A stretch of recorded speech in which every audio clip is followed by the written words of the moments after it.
Have you ever imagined yourself standing on the deck of an ancient ship? The ocean stretching into infinity before your eyes? The wind whipping across your face? And in your hand, a treasure map whose secret belongs to no one but you? Today, we tell no fairy tale. Today, we unveil the real story of the pirates, where they rose from, how they lived, and how a band of outlaws became a power feared by entire empires. So tighten the ropes. Raise the black sails. Because our voyage has just begun. Piracy wasn't born in Hollywood. It began the very moment the first ship loaded with goods set sail across the sea. Trade created wealth. Wealth created greed. And greed gave birth to the pirates. From the Mediterranean to the shores of China, there was always someone waiting in the shadows, ready to strike merchant ships and take whatever they could. But here's the surprising part. Even the mightiest empires in history sometimes relied on pirates, using them as silent weapons against their enemies. Between the 17th and 18th centuries, the spark of what we now call the Golden Age of piracy ignited.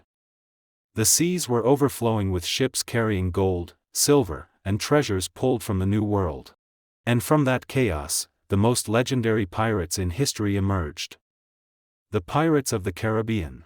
The raiders of the Atlantic. And the ruthless corsairs of the African coast. Some attacked ships with no plan at all, reckless and desperate. But others held an official license from European governments, authorizing them to strike specific targets. Imagine that. Pirates, but state-approved. They were known as privateers, in other words, the mercenaries of the sea. Despite the chaos on the surface, pirate ships operated under strict, uncompromising rules. Yes, pirates. With their own constitution. Loot was divided according to agreed-upon shares. Every crew member had a voice in major decisions. Stealing from the ship meant severe punishment. The captain was elected. And could be removed if he failed. Strangely enough, pirates practiced the principles of democracy long before some modern nations ever did. But their daily lives? There was nothing romantic about them: hunger, disease, endless pursuit by naval fleets, and the constant threat of death in every battle. Cinema has painted pirates as symbols of chaos and evil. But the truth is far more complicated. Many sailors turned to piracy not out of choice, but because they were escaping poverty, fleeing the cruelty of their governments, or running from the brutal life aboard merchant ships. For some, piracy wasn't merely theft.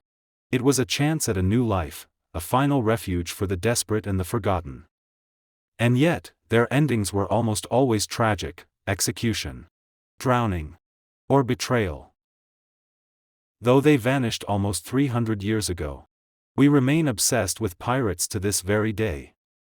Perhaps it's because they embody what we long for: freedom, rebellion, adventure, the quest for an unknown treasure. Or perhaps it's because their stories blend harsh reality with a touch of enchanting myth. And the question remains: were they heroes? Or merely thieves?